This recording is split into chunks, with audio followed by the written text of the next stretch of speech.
Russia और Ukraine के बीच जो जंग चल रही है उसमें काफी ज्यादा देश इन्वॉल्व होते जा रहे हैं। रशिया ने अपनी तरफ से पहले ही चेतावनी दी थी कि जो भी देश यूक्रेन की सैन्य मदद करेगा, यूक्रेन को हथियार प्रोवाइड करेगा, अगर उन हथियारों का इस्तेमाल रशिया के खिलाफ हुआ तो उसका अंजाम भी उसी देश को भुगतना पड़ेगा जिस देश ने यूक्रेन को हथियार प्रोवाइड किए होंगे। इसके साथ ही रशिया ने स्वीडन और फिनलैंड को भी चेतावनी दी थी कि अगर वो दोनों भी नाटो को ज्वाइन करने के बारे में सोचेंगे भी तो उनका भी वही हाल होगा जो आज की डेट में यूक्रेन का हो रहा है। रशिया ने इसका ट्रेलर दिखाने के लिए पिछले कल स्वीडन के एयर स्पेस के अंदर 4 फाइटर जेट्स भी भेजे थे, जो स्वीडन के एयर स्पेस को वायलेट करके कुछ समय के बाद अपने रूट पर वापस आ गए थे। दो देशों के बीच ये जंग किसी भी समय नाटो वर्सेस रशिया और उसके बाद वर्ल्ड वॉर 3 में भी बदल सकती है। ऐसे में दुनिया की जो भी मेजर पावर्स हैं वो इस समय खुद की तैयारियां करने में लग गई हैं, जिनमें से एक है भारत। दरअसल रशिया यूक्रेन जंग के बीच भारत ने एक बहुत ही बड़ा सैन्य युद्धाभ्यास करने का फैसला किया है। रेफरेंस के लिए आपकी स्क्रीन के ऊपर फाइनेंशियल एक्सप्रेस के आर्टिकल का स्क्रीनशॉट है, जिसके मुताबिक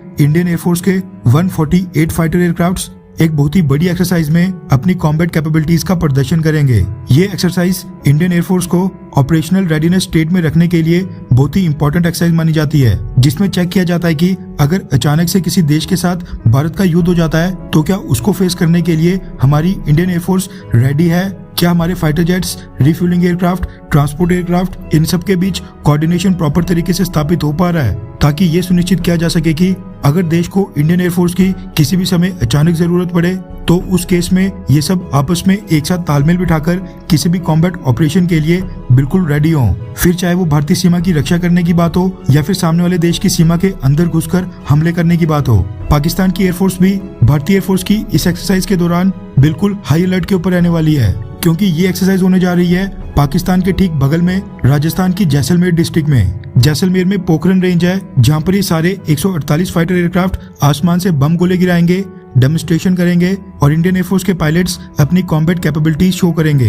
इस एक्सरसाइज का नाम बताया जा रहा है वायु शक्ति, जो भारत हर 3 साल के बाद इसी पोखरन रेंज में करता है। लास्ट बार ये एक्सरसाइज साल 2019 में हुई थी और इस बार ये एक्सरसाइज होगी 7 मार्च को।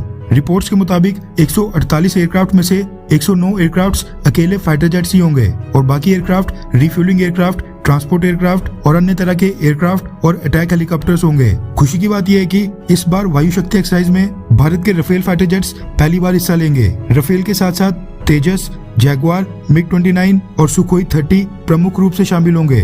वहीं ट्रांसपोर्ट एयरक्राफ्ट की बात करें तो C-17 ग्लोमास्टर और C-130J ये दोनों ही इस एक्सरसाइज में हिस्सा लेंगे। एयरक्राफ्ट के साथ साथ आकाश मिसाइल सिस्टम और स्पाइडर मिसाइल सिस्टम की कैपेबिलिटीज को भी डेमोन्स्ट्रेट किया जाएगा। वहीं रिपोर्ट्स ये भी निकल कर आ रही हैं कि भारत के प्राइम मिनिस्टर नरेंद्र मोदी इस वायु शक्ति एक्सरसाइज को लीड करने वाले हैं और उस दिन के लिए चीफ गेस्ट होंगे। वैसे देखा जाए तो ये एक्सरसाइज बहुत ही इंपॉर्टेंट समय में हो रही है, जिससे भारत ये सुनिश्चित कर सकेगा कि अगर रशिया यूक्रेन जंग के कारण वर्ल्ड वॉर जैसी कोई स्थिति पैदा होती है तो उस केस में इंडियन एयरफोर्स उस सिचुएशन से डील करने के लिए पूरी तरह रेडी रहे। वैसे ये चुनाव करना थोड़ा मुश्किल होगा, लेकिन नीचे कमेंट करके बताएं कि कौन सा फाइटर जेट आपका फेवरेट है, तेजस फाइटर जेट या फिर राफेल फाइटर जेट।